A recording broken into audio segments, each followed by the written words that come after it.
Hello all. இன்னைக்கு permutation and combination சீரீஸில் distribution of the object அப்படின்ற ஒரு டைப் இருக்குது. அதை தான் நம்ம இங்கே பார்க்க போகிறோம். இது காமனாக எல்லா பிளேஸ்மெண்ட்ஸுமே வந்து கேட்பாங்க. அதாவது என்னென்னா, இப்போ நீங்கள் ஒரு சம்திங் ஒரு ஆப்ஜெக்ட் சாக்லேட்ஸோ சரி, லேப்டாப்ஸோ ஒரு ரிப்போர்ட் ஏதோ சம்திங் வந்து நீங்கள் என்ன பண்ணணும் அப்படின்னா டிஸ்ட்ரிபியூஷன் வந்து கொடுக்கணும். அது எல்லாருக்கும் நீங்கள் கொடுக்கணும். ஸோ இந்த மாதிரி டைப் ஆஃப் கொஷின்ஸ் வந்து கேட்பாங்க. ஸோ இதில் வந்து 3 டைப் வந்து இருக்குது. ஃபர்ஸ்ட் ஒன் வந்து பார்த்தோம் அப்படின்னா எனி பர்சன். நீங்கள் அந்த ஆப்ஜெக்டை எந்த பர்சனுக்குனாலும் நீங்கள் என்ன பண்ணிக்கலாம் அப்படின்னா டிஸ்ட்ரிபியூட் பண்ணியிருக்கலாம். ஓகேவா?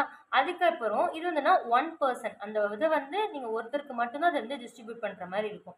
நெக்ஸ்ட் வந்து பார்த்தோம் அப்படின்னா ஒரு குரூப் ஆஃப் பீப்புளை செலக்ட் பண்ணி அதுலேருந்து அவங்க டிஸ்ட்ரிபியூட் பண்ணுறது.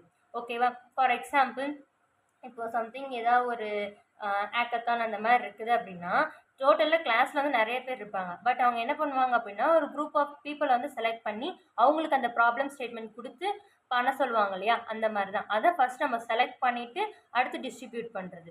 ஓகேவா? ஸோ இது வந்து இந்த டைப். ஓகேவா? இப்போ இந்த 3 டைப்லையுமே நம்ம ஒவ்வொரு சம் வந்து பார்க்கலாம். ஸோ ஃபர்ஸ்ட் கொஸ்டின் பாருங்கள். ஃபர்ஸ்ட் டைப்புக்கு ஃபர்ஸ்ட் கொஸ்டின் பாருங்கள். A software has 8 different bug reports. Each bug report can be assigned to the any one of the 5 developers. A developers may receive the any number of bug reports. How many ways possible? அவன் கொஸ்டின்லேயே கொடுத்துட்டான் any number அப்படின்னா என்ன அர்த்தம்? யாருனாலும் அதை வந்து எடுத்துக்கலாம் அப்படின்ற மாதிரி தான் அர்த்தம். ஓகேவா? அப்போ என்ன சொல்றாங்க அப்படின்னா மொத்தம் நம்ம கிட்ட வந்து 8 ரிப்போர்ட் இருக்கு. ஓகேவா? எத்தனை டெவலப்பர் இருக்காங்க? 5 டெவலப்பர் இருக்காங்க. இந்த 5 டெவலப்பர் வந்து இந்த 8 ரிப்போர்ட்ல எதுனாலும் அவங்க ரிசீவ் பண்ணிக்கலாம். கரெக்டா? அப்போ எவ்வளோ வேஸை அவங்க ரிசீவ் பண்ணுவாங்கன்னு சொல்லி கேட்டிருக்காங்க. இந்த ஃபார்மில் எப்படி வந்ததுன்னு நான் சொல்கிறேன். ஓகேவா?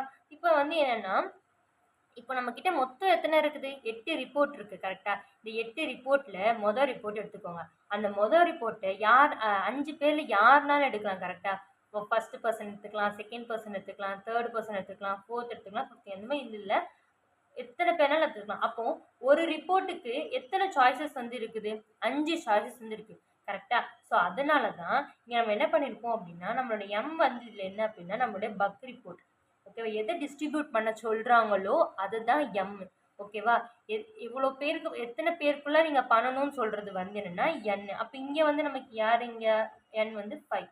ஓகேவா? புரியுதா இந்த ஃபார்முலா எப்படி வந்துச்சுன்னு? இந்த எம்முன்னு வந்து என்னென்னா ஒரு இதை வந்து நம்ம டிஸ்ட்ரிபியூட் பண்ண சொல்லியிருப்பாங்க. கரெக்டாக? அது இந்த எண்ணை எதை மென்ஷன் பண்ணுது அப்படின்னு பார்த்தோம்னா எத்தனை பேருக்கு வந்து பண்ண சொல்லியிருக்காங்க அப்படின்னு சொல்லுது. ஓகேவா? இப்போ நம்ம 8/5 போட்டோம் அப்படின்னா ஆன்சர் வந்து இதான் வரும்.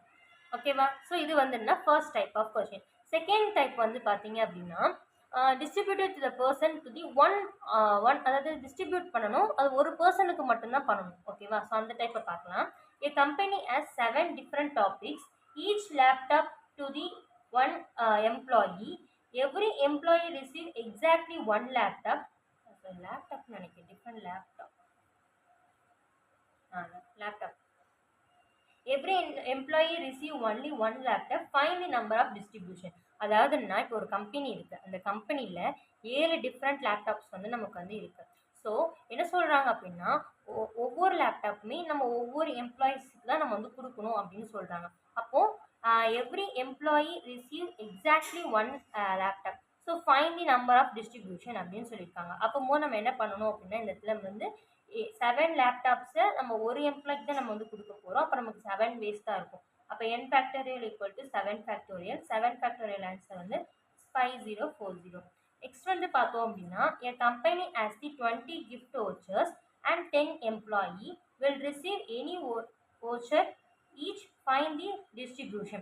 இப்போ வந்துன்னா ஒரு டோட்டலாக 20 கிஃப்ட் வவுச்சர்ஸ் வந்து இருக்குது. 10 எம்ப்ளாயி வந்து இருக்கிறாங்க. அவங்க வந்து ஒரு வவுச்சர் தான் அவங்க என்ன பண்ண முடியும் அப்படின்னா வாங்க முடியும்னு சொல்லியிருக்காங்க. ஸோ அப்போ போது என்ன சொல்லியிருக்காங்க அப்படின்னா ஃபர்ஸ்ட் நம்ம வந்து அவங்களுக்கு செலக்ட் பண்ணணும்.